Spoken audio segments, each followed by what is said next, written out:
అందరికీ నమస్కారం. ఈరోజు నేను మీకు మోపిదేవిలో వేంచేసినటువంటి శ్రీ సుబ్రహ్మణ్యేశ్వర స్వామివారి ఆలయాన్ని సందర్శిస్తున్నాను. అలాగే మీకు చూపించదలుచుకున్నాను కూడా.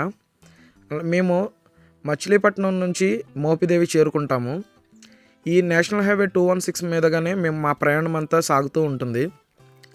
అలాగే మేము భక్తుల తాకిడి ఎక్కువగా ఉంటుంది కాబట్టి దానికి అనుగుణంగా మేము ప్లాన్ చేసుకొని ఎర్లీ మార్నింగ్ అంటే ఉదయాన్నే మేము మా ప్రయాణాన్ని అయితే సాగించాము.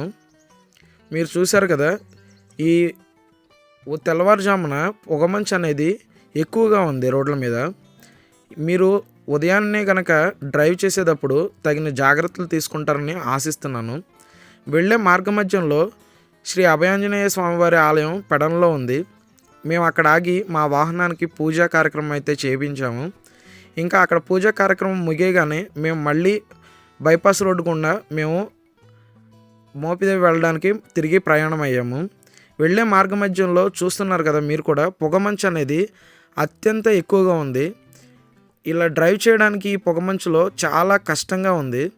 మీరు కూడా తగిన జాగ్రత్తలు తీసుకుంటారని ఆశిస్తున్నాను. ఒకవేళ మీరు ఫాగ్ లైట్స్ వేసుకుంటే కనుక ఎదురుగా వచ్చే వాహనాలు మీ వాహనాన్ని గుర్తించడం సులువుగా ఉంటుంది. కాబట్టి అన్ని జాగ్రత్తలు తీసుకొని డ్రైవ్ చేస్తారని ఆశిస్తున్నాము. వెళ్ళే ప్రయాణంలో ఇక్కడ సన్ రైజ్ అనేది చూడడానికి చాలా ఆహ్లాదకరంగా ఉంది. ఈ సన్ రైజ్ అనేది చూస్తూ నేను మైమర్చిపోయాను. ఇంకా కొద్దిసేపట్లో ఈ సన్ రైజ్ని ఆస్వాదించిన తర్వాత మేము తిరిగి డ్రైవ్ చేసుకుంటూ ప్రయాణం అయిపోయామన్నమాట. ఇంకా దగ్గరలో చూడగానే ఈ ఎదురుగా ఆర్చ్ అయితే కనిపిస్తుంది కదా, ఆ ఆర్చే మనం తీసుకొని ఇటు వెళ్తే 1 కిలోమీటర్ లోపలే మనకి సుబ్రహ్మణ్యేశ్వర స్వామి ఆలయం అయితే ఉంటుంది. ఇక్కడ నుంచి సర్వీస్ రోడ్డు కాబట్టి నేషనల్ హైవే రోడ్డు మీద కాకుండా సర్వీస్ రోడ్లో వెళ్ళేటప్పుడు మీరు జాగ్రత్తగా వెళ్తారని ఆశిస్తున్నాను. ఎందుకంటే ఎక్కువగా వెహికల్స్ అనేవి వస్తూ ఉంటాయి, తప్పుకోవడానికి కొంచెం ఇబ్బంది కలుగుతూ ఉంటుంది. కాబట్టి మీరు జాగ్రత్తగా మీ గమ్యస్థానాన్ని చేరుకోవాలని మనస్ఫూర్తిగా ఆశిస్తున్నాను.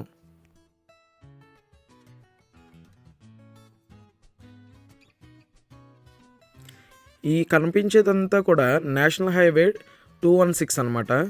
ఇది దగ్గర చెన్నై వరకు ఏకంగా మనం వెళ్ళిపోవచ్చు.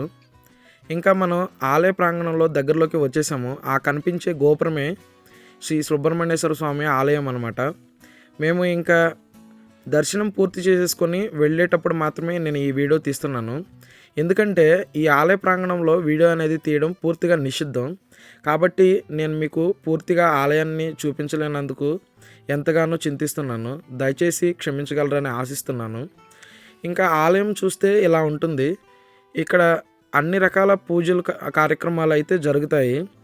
అన్నప్రాసన ఇంకా రకరకాల కార్యక్రమాలు ఒకవేళ మీరు ఈ పుణ్యక్షేత్రంలో చేయించాలని ఆశపడితే తగిన రుసుము చెల్లించి మీరు ఈ ఆలయ ప్రాంగణంలో మీకు పూజా కార్యక్రమాలు అయితే జరిపించుకోవచ్చు.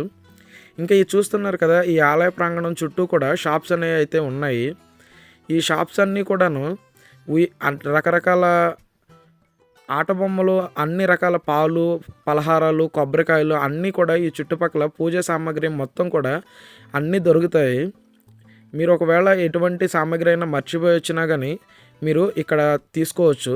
నేను మీకు ఈ కార్యక్రమం చూపిస్తాను. ఈ షాప్లో ఇవి కొన్ని కొబ్బరికాయలు, పూదండలు, ఊయళ్ళు, ఎవరైనా సరే మొక్కుబడులు తీర్చుకోవాలంటే ఇక్కడ ఊయళ్ళు కూడా అన్నీ రెడీమేడ్గా దొరుకుతున్నాయి. కాబట్టి మీకు కావాల్సిన సామాగ్రి అంతా ఇక్కడ విక్రయించి మీరు పూజా కార్యక్రమాలు అనేవి ఈ గుళ్ళో మీరు జరిపించుకోవచ్చు అనమాట.